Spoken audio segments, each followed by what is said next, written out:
From this valley they say you are going.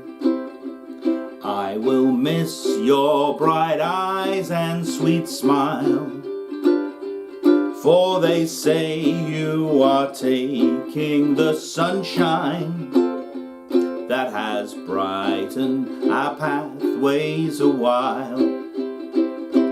Come and sit by my side if you love me. Do not hasten to bid me adieu, but remember the Red River Valley and the one that has loved you so true. This is Red River Valley, a great American folk song with 3 chords in the key of C. Now, why the 3 chord club? Well, this section of my Patreon page is going to have lessons that only have 3 chords.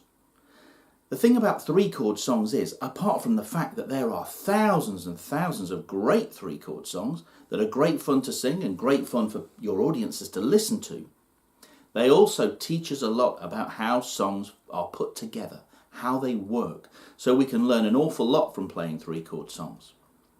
What we'll do through the 3 chord club is we'll learn some great songs, but we'll also learn how they work, how we can play them in different keys, and how, once we've got them in different keys, we can switch between keys for different songs. The one we learnt in C, we could now play in A.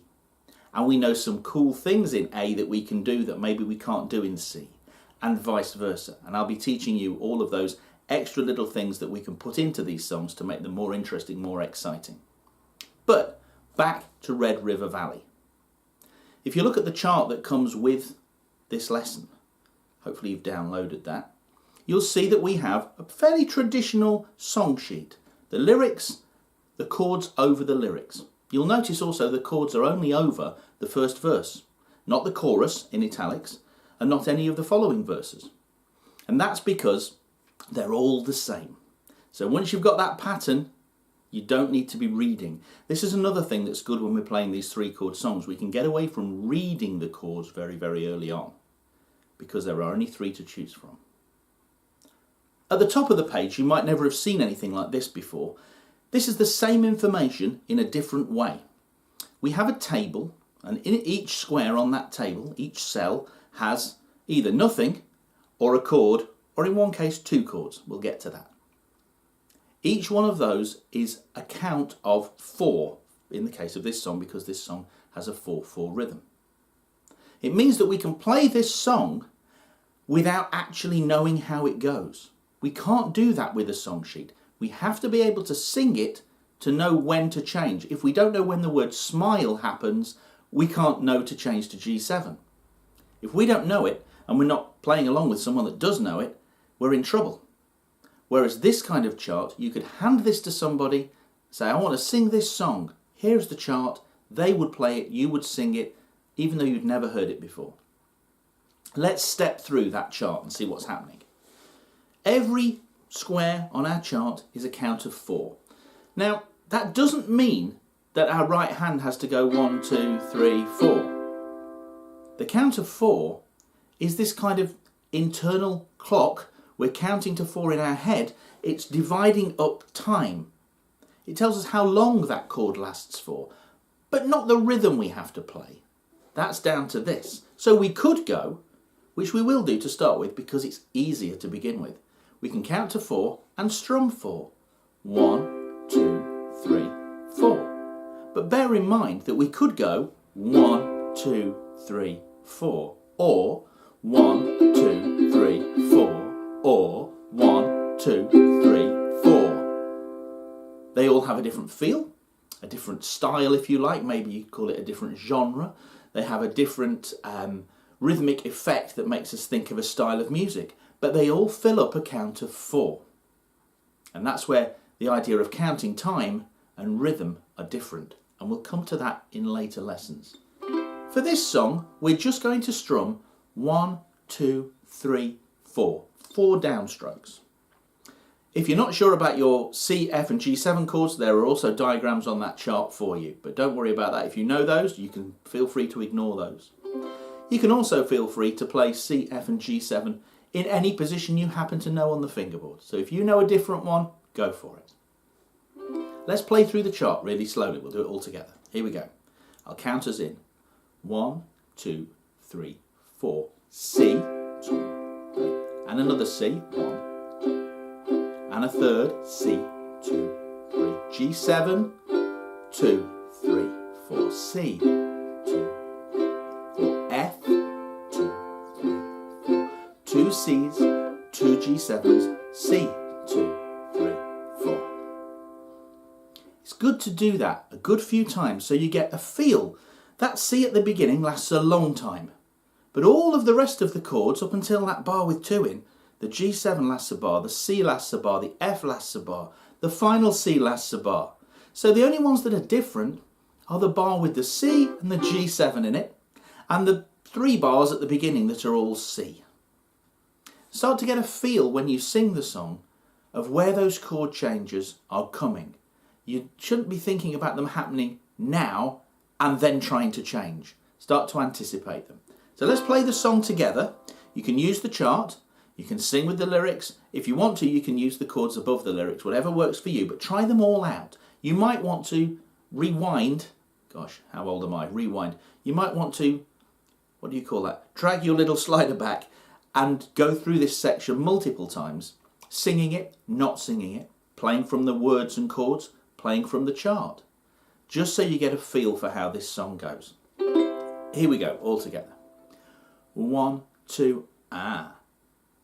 There is a little hiccup at the start of this, and that is, you'll see from your chart, from this happens before that first C. Here's the problem. We have what's called like a pickup measure. It means that we don't want from to be our big important word. We want valley to be our big important word. So as we count it in, we'll go 1, 2, 3, from this valley. So actually, when we start singing, we'll start singing on 4, but we won't start strumming until the 1 of the next bar. Here we go. 1, 2, 3. From this valley, they say, you are going. I will miss your bright eyes and sweet smile, for they say you are taking the sunshine that has brightened our pathway a while. And the same thing happens with the chorus. So when we get to that last C, we get brightened our pathway a 1, 2, 3. Come and sit by my side if you love me. Do not hasten to bid me adieu, but remember the Red River Valley and the one that has loved you so true. Excuse me. There we go.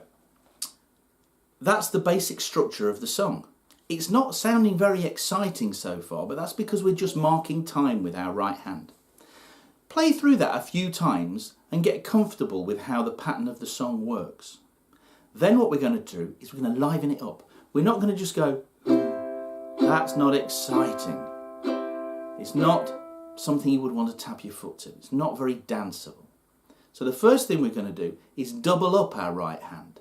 So instead of going 1, 2, 3, 4, you heard me do this earlier on. I'm actually going 1, 2, 3, 4. So actually, twice as many strums, but still the same amount of time. We'd count that as 1 and 2 and 3 and 4 and 1 and 2 and 3 and 4 and 8 strums, but still in the same space as 1, 2, 3, 4. What we're going to do is we're going to actually emphasise the ands, the ones in between our foot stamps. So, to start with, we can go like this.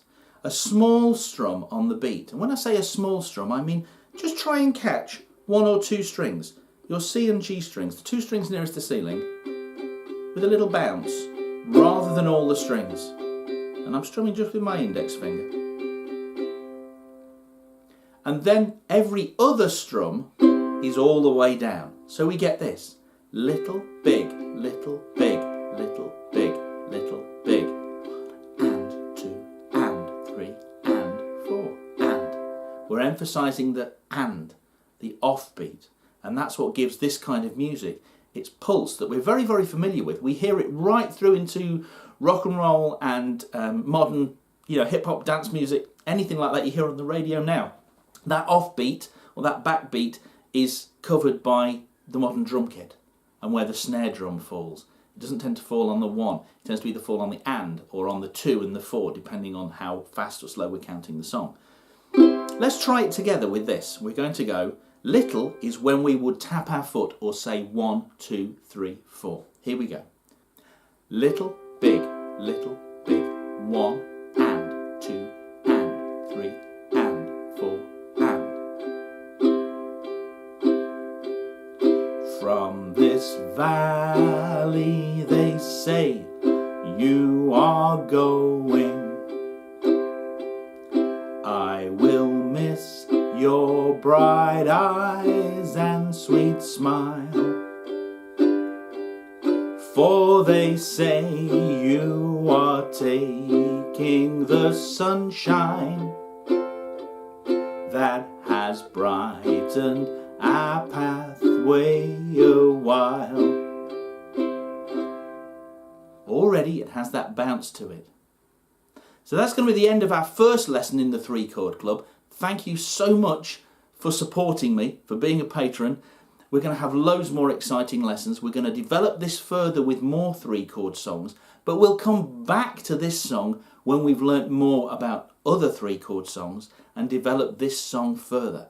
But in the meantime, enjoy playing it. Try and give it some of that bounce on the ands with a bigger strum and the quieter strum on the beat, and make it danceable. Make it the kind of thing you want people to sing along with. Try playing it a little faster than we did if you want to, like I did at the beginning. But most of all, enjoy it, get to grips with it, get it in your head so it starts to become part of you rather than just you decoding off a page. I hope you enjoyed it, and I'll see you in the next lesson. Thank you very much for supporting me again, and I'll see you soon. Goodbye.